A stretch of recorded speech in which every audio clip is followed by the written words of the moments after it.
आज हम पढ़ेंगे फुलवा। फुलवा जो रतन कुमार सांभरिया की एक महत्वपूर्ण कहानी है। पहले हम इसका सारांश देखेंगे, फिर हम इसको डिटेल में पढ़ेंगे। तो पहले क्या है इसका सारांश, कि इस कहानी में लेखक ने मनोभाव का विधिवत चित्र उकेरा है। मतलब उसके मनोभाव का, उसके मन के भाव का एक चित्रण किया है कि दलित वर्ग का विकास होने के पश्चात भी अन्य उच्च वर्ग उसके वर्तमान का मूल्यांकन उसके अतीत की स्थिति को आधार बनाकर ही करते हैं। मतलब कि अब क्या हो गया है कि दलित लोगों का विकास तो हो गया है, पर जो दूसरे लोग हैं वो उनको अभी भी उसी नज़रिए से ही देखते हैं कि अभी भी वो दलित हैं, मतलब छोटे लोग हैं, और उनके साथ हमें गलत बर्ताव करना चाहिए। भले ही वे दलित विकास कर्म की किसी भी ऊंचाइयों को प्राप्त कर ले, वो दलित वर्ग के वर्तमान खुशी भरे जीवन से ईर्ष्या और द्वेष करते हैं। यही इस कहानी फुलवा में लेखक ने दर्शाया है, जिसमें गांव के जमींदार का लड़का जो है रामेश्वर शहर में पंडित माता प्रसाद से मिलने आता है, लेकिन उसके पास पंडितों का पता नहीं होता है, जिससे वह परेशानी में पड़ जाता है। सहसा उसे याद आता है कि फुलवा भी इसी शहर में यहाँ कहाँ रहती थी, जो दलित वर्ग से संबंध रखती है। वह फुलवा के घर पहुँचता है। फुलवा का लड़का जो शहर में बहुत बड़ा अधिकारी बन गया है, फुलवा बहुत बड़ी कोठी में रहने लगी है। उसका वैभव देखकर रामेश्वर उससे ईर्ष्या करता है और उसके घर में उसे नीची जात को होने का कारण पानी तक नहीं पीता है। मतलब फुलवा जो है वो दलित वर्ग की है और रामेश्वर उसके घर जाता है तो पानी भी नहीं पीता है। फिर फुलवा से वह पंडित जी का पता पूछता है, और जब फुलवा पंडित जी के घर उसे छोड़ने जाती है तो वह देखता है कि पंडित जी की पत्नी परती और फुलवा में गहरी दोस्ती और संबंध बने हुए हैं, और उनके बीच जात पात को लेकर कोई मतभेद नहीं है। जब वह परती से जात पात की बात करता है तो वह कहती है कि रामेश्वर, तू अब तक वही सोच पाले हुए है, अपनी इस प्रवृत्ति को बदल दे।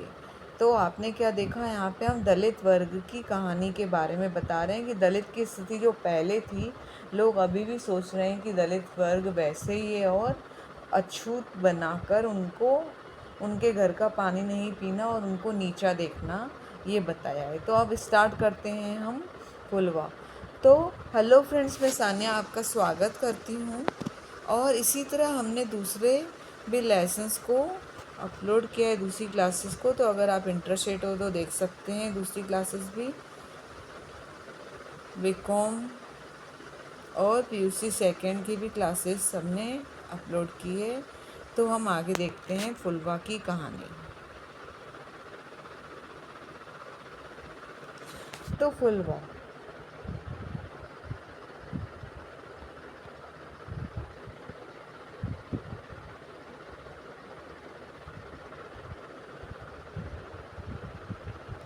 सावनी हवा बंद हो गई थी। आसमान में भटक रहे बादल फूटकर एक हो गए थे। धरती के सिर पर काली छतरी सी तनी थी। मेह बरसेगा, ज्योवन का सरसना और सावन का बरसना भी बनता है। अब बारिश का वर्णन किया गया कि बारिश होने वाली थी। फिर गवई रामेश्वर जो गांव से आया था, शहर आकर सवाल बन गया था। बादल बनते ही गांव में पक्षी चहचहाकर बसेरा ढूंढते हैं, कोयल कूकती है। मतलब यहाँ पे बारिश का वर्णन किया गया है। तो शहर कैसा है, बंद है मकानों में। लोग घर के अंदर बैठे हैं, अपनी छतों पर चले जाते हैं बादल देखने के लिए। एक दो नवविवाहित जोड़े हैं जो हाथों में हाथ डाले सड़क पर खड़े हैं। रामेश्वर की आंखें फटने की हद तक थी। गांव में ऐसे चांद भी किसी को नहीं देख सकता है। रामेश्वर की एक कहावत याद आ गई, शहर बड़े होकर भी छोटे हैं और गांव छोटे होकर भी बड़े। मतलब वो बता रहे कि शहर की व्यवस्था कैसी है, सब लोग अपने फ्लैट पे रहते हैं तो फिर वो टेरिस पे आके बारिश का आनंद ले रहे हैं, पर गांव में ऐसा नहीं होता है। गांव में सबके छोटे छोटे घर होते हैं और वो बारिश में बाहर आके झूमने लगते हैं। आगे देखते हैं कि आकाश देखकर रामेश्वर का चिंतित मन बेचैन हो गया कि पानी आएगा तो वह सिर कहाँ छुपाएगा। ऐसा रूप दर भी नहीं कि छायादार हो, किसी का नौरा बराबना भी नहीं है जहाँ खड़ा हो जाए। मतलब अभी वह गांव से शहर में आया है तो उसके पास रहने के लिए घर नहीं है, तो वह शहर में कहाँ पर रहेगा। अगर बारिश पड़ जाएगी तो उसको चिंता हो रही है। गांव में रामेश्वर की फूस से घास जल उठती थी। शहर आकर दो कौड़ी का हो गया है रामेश्वर। शहर मजाक की आंखों में देखता है उसे, जैसे वह रामेश्वर नहीं कोई विचित्र जीव हो। अब रामेश्वर की शहर में कोई वैल्यू नहीं, क्योंकि वह गांव से आया है, उसको कोई भी नहीं जानता है। तो वह एक सिंपल एक नॉर्मल पर्सन है और कोई नहीं है। तो रामेश्वर के हाथ में कागज का एक पुर्जा था। वह कॉलोनी की गली गली गहा रहा था दोपहर से कि उसे मंडित माता प्रसाद का मकान नहीं मिल रहा है। संपूर्ण गांव पंडित जी को ढोक देता था। शहर आकर बोने हो गया। ऐसे बोने कोई जानता तक नहीं, पूछो तो प्लॉट नंबर पूछता है। मतलब वो बता रहा है कि यहाँ शहर में आते हैं तो क्या माता प्रसाद कहाँ रहते हैं, तो उन्होंने सब पूछ रहे हैं कि प्लॉट नंबर पता है आपको, पर वो नहीं पता है उसे। गांव में ऐसा नहीं होता है। गांव में आप नाम लेंगे और सब उनको बता देंगे कि ये यहाँ पर रहता है। पर शहर क्योंकि बड़ा होता है, बहुत सारे लोग रहते हैं, तो पता नहीं रहता है कि माता प्रसाद कहाँ रहते हैं। ठीक है। तो जिस जिस ससुरी बात का रामेश्वर टेटुआ दबाया था, वही बात उसके सिर पर चढ़कर बैठ गई। शहर आकर शहरी हो जाना चाहिए, रात निकलते देर लगती है। वो क्या बता रहा है कि शहर आके हमको भी शहरी हो जाना चाहिए, मतलब जहाँ पर आप रह रहे हो आपको भी वैसा हो जाना चाहिए, अपने आप को थोड़ा चेंज करना चाहिए। आगे देखते हैं।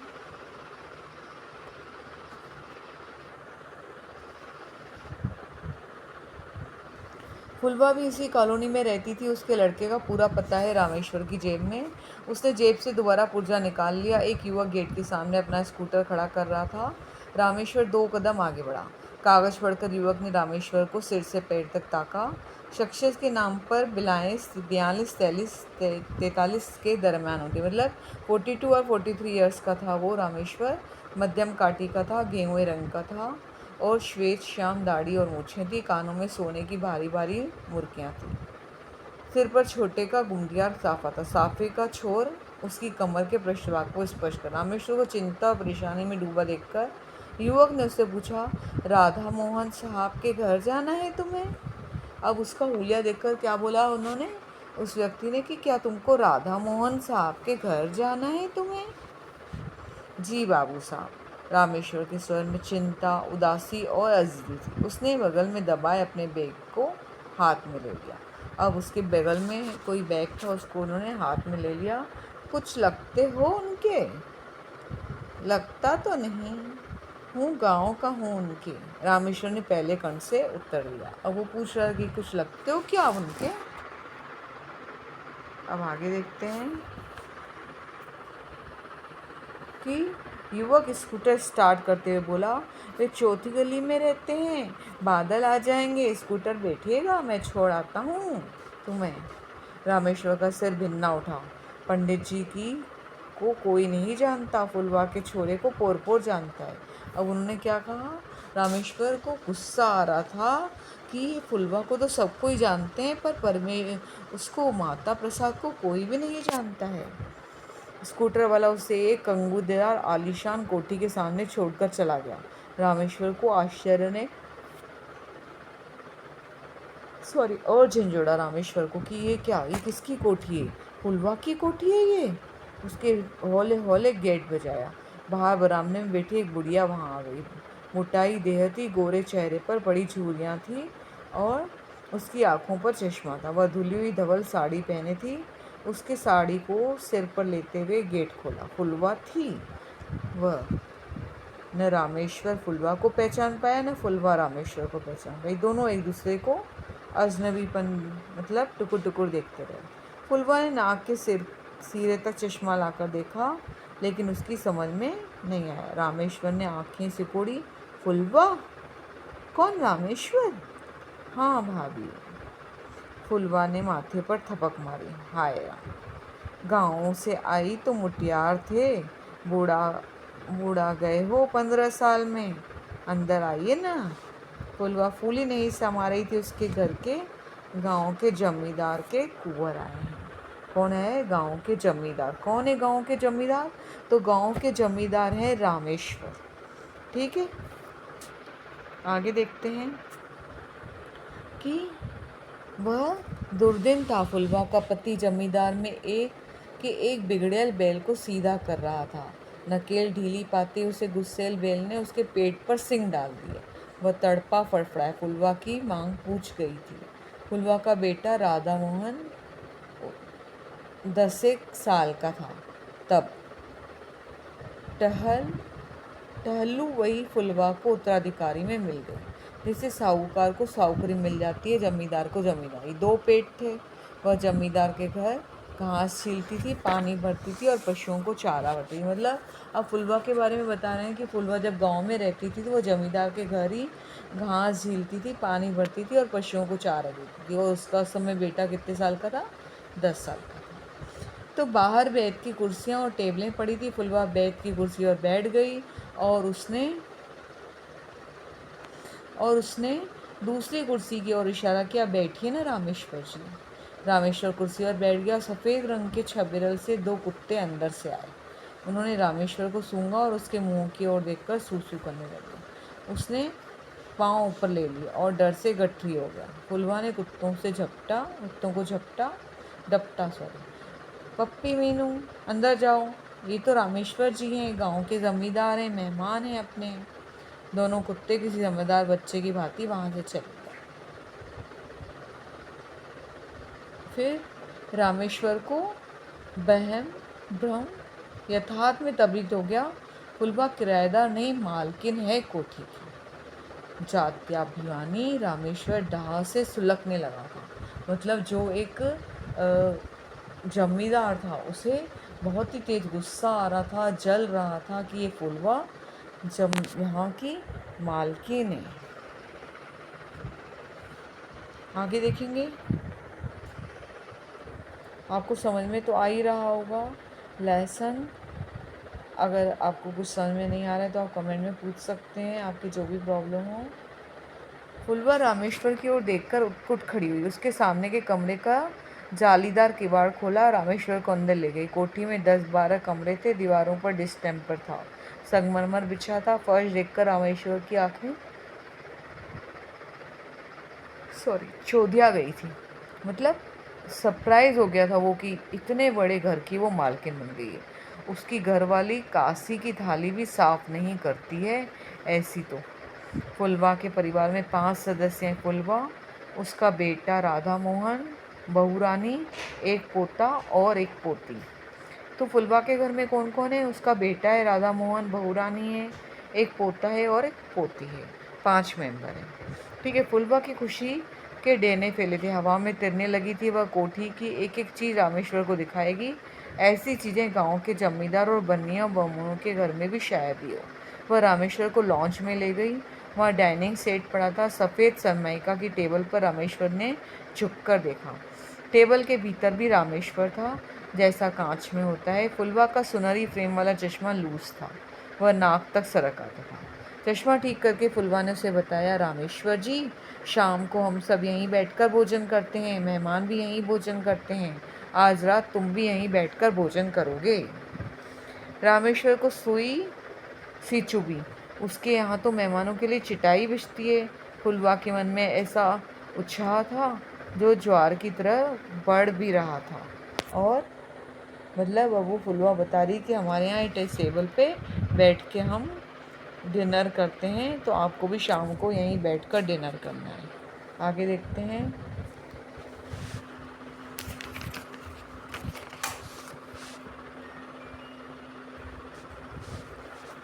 फैल भी रहा था। वहाँ रखे फ्रिज को उसने खोला। फ्रिज में पानी की ठंडी बोतलें, कोल्ड ड्रिंक्स, आम, सेब, संतरे रखे हुए थे। आइस बॉक्स के चौकारे में बर्फ़ के टुकड़े थे। फुलवा ने क्या किया कि बॉक्स निकालकर रामेश्वर से कहा, इन खानों को पानी से भर देते हैं, पानी बर्फ़ बन जाता है। हम तो दूध की भी कुल्फ़ी जमा लेते हैं, फ्रिज में ही रख देते हैं, जम जाती है। पास ही मिक्सी रखी थी। रामेश्वर की जिज्ञासु आंखें भरे उस पर देख रही थी।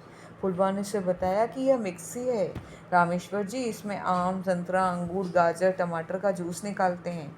चुरमा की आग के सुरमा की मानिंद महीन हो जाता है इसमें। फुलवा रामेश्वर को रसोई में ले गई। संगमरमर से बनी रसोई कीमती बर्तनों से अटी पड़ी थी। रसोई देखकर रामेश्वर की आंखें वहीं खड़ी रह गई। गैस थी। फुलवा ने लाइटर उठाया और बटन चालू करके चूल्हा जला दिया। रामेश्वर का मुंह बया की तरह खुला रह गया। चूल्हा फूंकते उसकी घरवाली की आंखें झरने लगती है।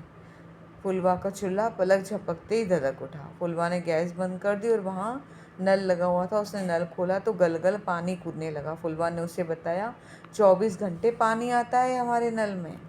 मतलब वो बता रही है कि मैं यहाँ पर कितने ऐशो आराम से रहती हूँ, मिक्सर है, फ्रिज है और यहाँ पर गैस है, नल में पानी आता है। गांव की तरह मैं परेशान नहीं हूँ क्योंकि गांव में चूल्हा होता है और यहाँ पर गैस है, यहाँ हैंडपम्प होता है, यहाँ नल है, मिक्सर नहीं है वहाँ पर। तो फुलवा सारे ऐशो आराम जमींदार को बता रही थी। जमींदार कौन है? रामेश्वर है। ठीक है, अब आगे देखते हैं कि 16-17 साल की जेहन में पड़ी बात रामेश्वर को याद आ गई। फुलवा की जात वालों को जमींदारों के कुएं पर चढ़ने की मनाही थी। वह जिस कुएं से पानी लाती थी वह आधा कोस दूर था और उसके घर से। रामेश्वर कुएं पर नहा रहा था। फुलवा कुएं के घेर के नीचे खड़ी मटका लिए वह रामेश्वर को बार बार हाथ जोड़ रही थी। आज मुझे गांव जाना है रामेश्वर जी, 2 बाल्टी पानी उड़ेल दो मटके में। फुलवा का बार बार रामेश्वर को कहना रामेश्वर को काट गया था। उसने गुस्सा कर मटके पर थूक दिया था। फुलवा ने मटका वहीं फोड़ दिया और वह रोती गई और घर लौट गई। एकाएक फुलवा की पानियाँ पानियाँ गीली हो गई, मानो उसे भी वही घटना याद आ गई। मतलब फुलवा को भी वही बात याद आ गई थी। गांव में वह रामेश्वर से पानी मांगने गई थी पर रामेश्वर ने उसको पानी नहीं दिया था और उसके मटके पर थूक दिया था और उसी समय फुलवा ने दोनों मटकों को तोड़ दिया था। तो फुलवा को भी वो सब बातें याद आ गई। आज उसके घर में नल है और वह आराम से पानी पीती है, उसे किसी भी प्रकार की रोक टोक नहीं है। जैसे 2 हाथ एक ही समय गुल्लक में पड़े हों। समय सौदागर है। रामेश्वर आज भी उसी कुएं से पानी भरता है और फुलवा की रसोई में नल है। मतलब समय एक सा नहीं रहता है। यहाँ बताया कि फुलवा अब अमीर हो गई है और उसके घर में सारे ऐशो आराम की चीज़ें हैं। रामेश्वर को साथ लेकर फुलवा एक कमरे में गई। वहाँ उसकी पोती पढ़ रही थी। बॉब स्टाइल में कटे बाल थे। स्कर्ट और शर्ट में बैठी वह शोटशी रामेश्वर की आँख की करकरी बन गई। फुलवा की पोती को की जोड़ भी एक भी लड़की नहीं है उसके गांव में। निकलते कद की यह लड़की कितनी खूबसूरत है। लड़की ने पढ़ाई छोड़कर रामेश्वर को नमस्कार करने की औपचारिकता की और पुनः पढ़ने लगी। मतलब जो उसकी पोती थी उन्होंने रामेश्वर को नमस्कार किया और फिर से वो पढ़ने लग गई। अब आगे देखते हैं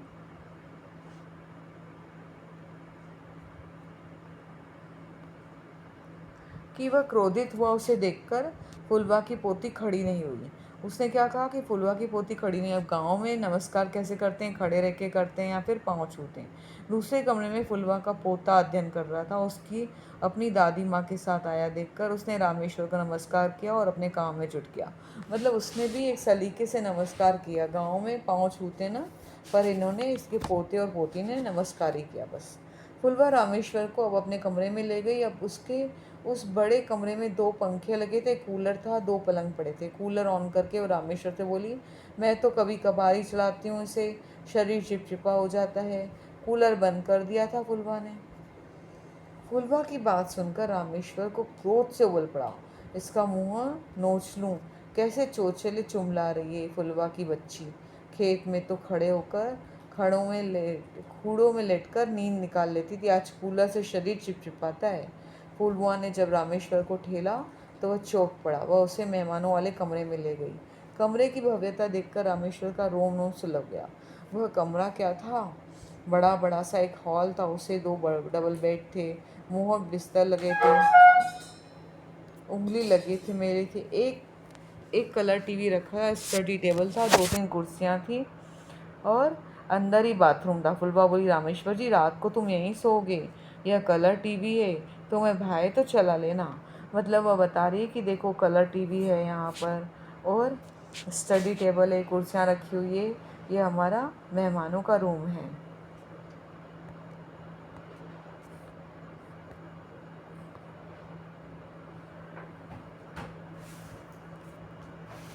अब फुलवा की कोठी में अनगिनत चीज़ें थी जो कीमती भी थी और अनूठी भी थी। वह उन चीज़ों को आज भी नहीं बताएगी रामेश्वर को। वह 1-2 दिन यहाँ रुकेगा और शहर भी दिखा लाएगी गाड़ी में बिठाकर। वह छत की सीढ़ियों के पास आ गई। उसने रामेश्वर से कहा, रामेश्वर जी आओ छत पर चलते हैं। वह डग डग सीढ़ियाँ चढ़ती गई और छत पहुंच गई। फुलवा भूल गई थी उसका बूढ़ा शरीर है और ज़्यादा चलने फिरने से उसे पिंडलियों में दर्द होता है। 400 वर्ग गज की कोठी पर छत थी। रामेश्वर की आंखें मिचमिचा गई। है तो छत क्या मैदान है। उसकी हवेली का जितना आंगन फुलवा के घर की उतनी छत। रामेश्वर ने माथा पीटा। समय समय की बात है, बरसात के दिनों में एक दिन झंडा आ गया था। फुलवा की छान उड़ बिखर गई थी। तब उसने ही 50 फुल्ले गिनकर उससे दिए थे और छान सबरा दी थी। फुलवा रामेश्वर को साथ लेकर अब डाइनिंग रूम में आ गई थी। उसे डाइनिंग रूम कहना नहीं आता था, वह उसे बैठक ही कहती थी, जैसे गांव में कहते हैं। गांव में मेहमान आए गए के लिए होते हैं। बैठक ड्राइंग रूम में सोफ़ा सेट पड़ा था। बीच में ग्रेनाइट की सेंटर टेबल रखी थी। स्टूल पर फ़ोन रखा था। दीवारों पर लकड़ी की जीवन कलाकृति टंगी थी। तीनों ओर की दीवारों में 3 अलमारियां थी। उन पर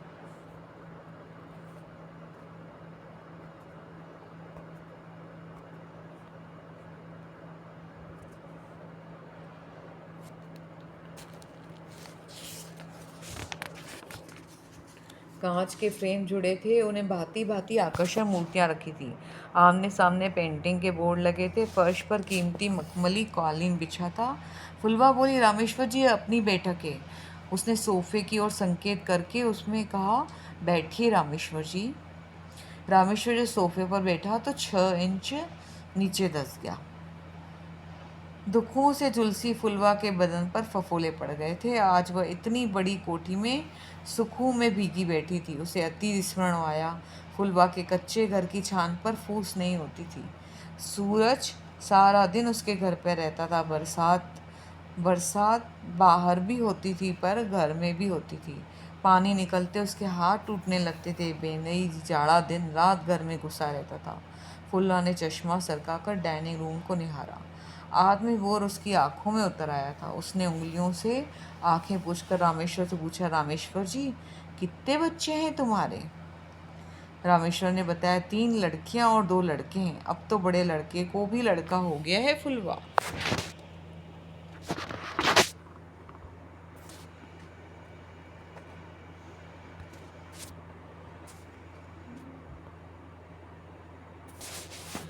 फुलवा सोचने लगी, दो एक दिन में रामेश्वर जी गांव जाएंगे तो वह उसके बैग में खिलौने रखवा देगी। ऐसे खिलौने पड़े थे जो चाबी भरते ही दौड़ते थे। बोलते थे, गांव दौड़ेगा देखने। फुलवा ने भेजे हैं ऐसे भागते दौड़ते बतियाते खिलौने। बच्चों की एक बग्घी भी पड़ी थी अटाले में, उसे भी वह रामेश्वर को दे देगी। पोता खेल लेगा। सोफे पर बैठा रामेश्वर बार बार उकस रहा था, मानो उसके नीचे कुछ सुलग रहा हो। उसने सूखा सा मुंह चुभलाया और जेब से माचिस निकाल लिए। बीड़ी जाकर उसने तीली कालीन पर पटक दी और उसके ऊपर अपनी जूती रख दी। उसकी बीड़ी पीकर टोटा वहीं पटक दिया। उसे मालूम था फूकी हुई बीड़ी सिगरेट तीली टेबल पर रखी हुई ऐश ट्रेश में डालते हैं, लेकिन उसने ईर्ष्यावश जैसा नहीं किया। फूलवा चौंकी। रामेश्वर जी बीड़ी सुलग रही है, कालीन जल गई होगी कभी। रामेश्वर ने गर्दन लाई। नहीं फुलवा भाभी, जूती से रगड़ दिया था मैंने उसे। फुलवा उठी। उसने टोटा उठाकर ऐश ट्रेश में पटक दिया। बोली, अच्छा नहीं लगता है। फुलवा ने आवाज़ लगाई, कुंवर। 25-26 साल की एक महिला वहां आकर खड़ी हो गई। कुंवर कौन है? 25-26 साल की एक महिला है।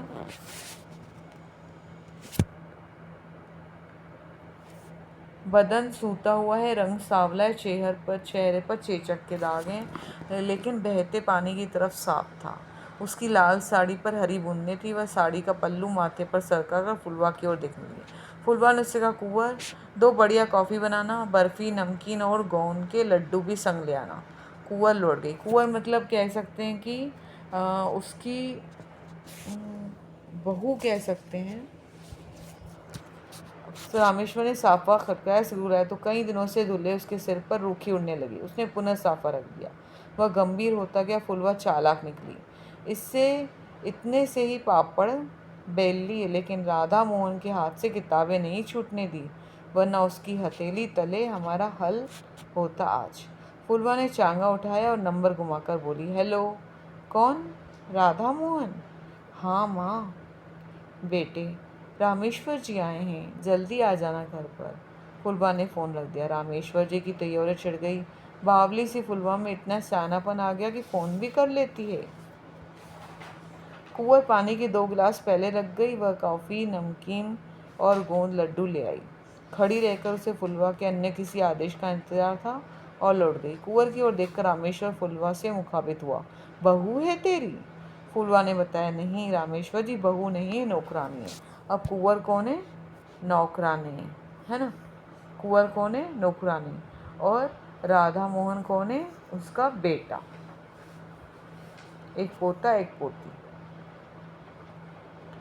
फुलवा ने बताया, नहीं रामेश्वर जी, बहू नहीं, नौकरानी है अपनी कुंवर, नाम है उसका। हमने तो आज तक बेचारी से पूछा नहीं किस जात की है, खुद ही कहती है राजपूत है। गांव में 36 पा के शहर में 2 ही जात होती है, अमीर और गरीब।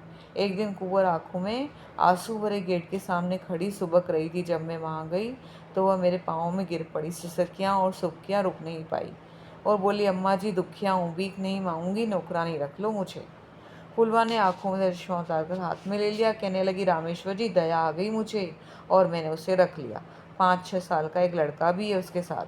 आज उसका जी ठीक नहीं, अंदर सो रहा होगा। फुलवा ने विषाद भरे अपने कंठ को खरखराकर कहा, आदमी कितने बेदर्द होते हैं रामेश्वर जी। कुंवर अनपढ़ है, उसका पढ़ा लिखा आदमी अफसर बना कि कुंवर उसके मन से उतर गई। उसने पढ़ी लिखी किसी लड़की से शादी कर ली। बेचारी कुंवर न कोर्ट जानती है न कचहरी जानती है।